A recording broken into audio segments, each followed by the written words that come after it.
तो hello everyone, welcome back to my channel fluent English. So आप सब कैसे हैं गाइस? आई होप आप सब बहुत अच्छे होंगे। सो जल्दी से चैनल पे नहीं है तो सब्सक्राइब कर लो। फिर आगे आज हम टॉपिक डिस्कस करते हैं। ठीक है, कर लिए? तो आज का हमारा बेसिकली टॉपिक है what is the uses of will and will have, where we can use will and will have. So this is the biggest confusion. Okay, those are the English learners always confused. So that's why in this video I am going to share what is the exact uses of will and will have, when we can use will, when we can use will have, which sentence, which tense. So first, so without any delay, let's get started. So basically let's come will we can use tense, will we can use. So simple future tense statement is that subject plus will plus verb की first form plus objective. These the statement of the affirmative sentence. In the affirmative sentence simply we can use. Okay, like let's take one example और example की मदद से हम समझने की कोशिश करते हैं. So I will go to market. I will go to market क्या है? ये एक अफॉर्मेटिव सेंटेंस है. अब हम इसको नेगेटिव सेंटेंस में चेंज करते हैं. So let's change into negative sentence. I will not go to market. ये क्या हो गया? हमारा नेगेटिव सेंटेंस हो गया. ठीक है, अब हम आते हैं इंटरोगेटिव सेंटेंसेस पे. बेसिकली इंटरोगेटिव सेंटेंसेस क्या होते हैं? इंटरोगेटिव सेंटेंसेस वो होते हैं जो कि जिसमें हम क्वेश्चन पूछते हैं किसी से. ठीक है, अब जैसे कि will I go to market, क्या मैं मार्केट जाऊँगा? तो इसमें क्या होता है? इसमें हेल्पिंग वर्ब पहले आ जाती है. Helping verb plus subject plus object, ये इसकी स्टेटमेंट बन जाती है. किसमें? इंटेरोगेटिव सेंटेंसेस में. और चलो अब हम बात करते हैं कि इंटेरोगेटिव नेगेटिव सेंटेंसेस के बारे में. नेगेटिव इंटेरोगेटिव सेंटेंस के बारे में बात करते हैं बेसिकली अब हम. तो नेगेटिव इंटेरोगेटिव सेंटेंसेस में क्या होता है? नेगेटिव इंटेरोगेटिव सेंटेंस में हम लोग विल नॉट का यूज़ करते हैं. क्या करते हैं कि वर्ब जो होती है उसको पहले यूज़ करते हैं प्लस नॉट के साथ में. विल नॉट को पहले यूज़ कर देंगे और जो स्टेटमेंट होगी, जो हमारा सेंटेंस होगा वो एज इट इज़ ऐसे ही रहेगा. ठीक है, जस्ट चलो एग्जांपल्स की मदद से समझने की कोशिश करते हैं. Will not I go to market, क्या मैं मार्केट नहीं जाऊँगा? तो इसमें मतलब नहीं भी आ रहा है और क्वेश्चन भी आ रहा है. क्वेश्चन यानी कि क्वेश्चन भी पूछ रहे हैं हम लोग उस सेंटेंस में. क्या मैं मार्केट नहीं जाऊँगा? ठीक है, मतलब ये श्योर नहीं है कि मैं मार्केट जाऊँगा ही जाऊँगा. तो इसलिए हम बोलेंगे ये कि नेगेटिव इंटरोगेटिव सेंटेंसेस है. ठीक है, आपका यूज़ क्या किया कहाँ किया जाता है? बेसिकली कौन से टेंस में किया जाता है? सो बेसिकली विल और विल हैव का यूज़ फ्यूचर टेंस में किया जाता है. अब ये फ्यूचर टेंस क्या होता है भैया? समझ लेते हैं भैया डेफिनेशन की हेल्प से. डेफिनेशन की हेल्प से समझते हैं कि फ्यूचर टेंस होता क्या है.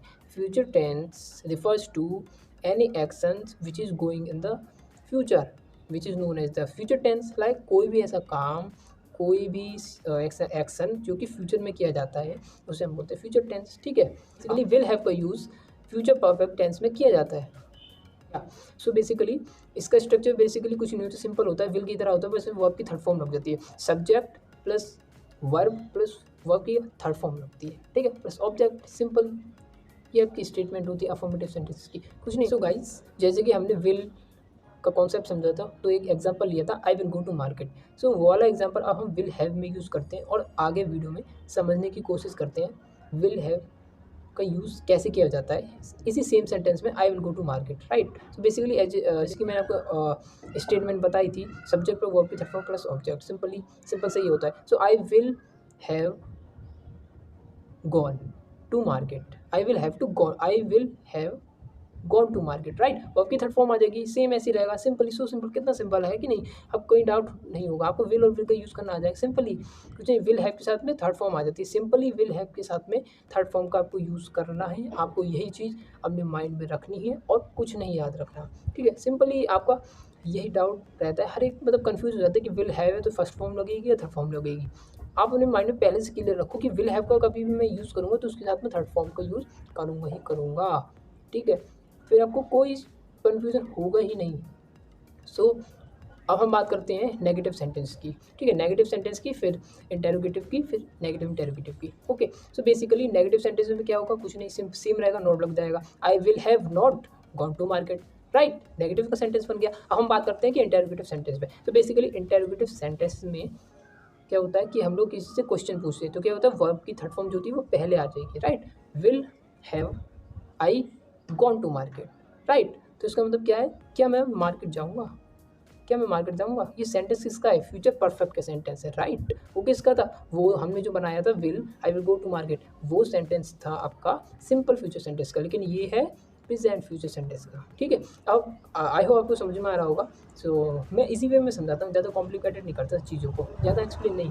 जो चीज़ें ज़रूरी है सिर्फ वही समझिए. ग्रामर में जो चीज़ ज़रूरी है ना वही आपको समझनी चाहिए. अननेसेसरी थिंग्स चीज़ों को समझ के कोई फ़ायदा नहीं. आप इंग्लिश जब बोलेंगे आपको बहुत सारी दिक्कतें होंगी, इसीलिए सिंपल चीज़ों को समझिए। नेगेटिव इंटररोगेटिव में बात कर लेते हैं। सो नेगेटिव इंटररोगेटिव सेंटेंस में बेसिकली होता क्या है कि उसमें विल हैव नॉट का यूज़ होता है। आप जैसे कि मैंने बताया था स्ट्रक्चर में, स्ट्रक्चर क्या रहता है अपन का, ये रहता है कि वर्ब की पहले यूज़ होता है, प्लस सब्जेक्ट यूज़ होता है, प्लस ऑब्जेक्ट यूज़ होता है, राइट, ऐसे बताया था।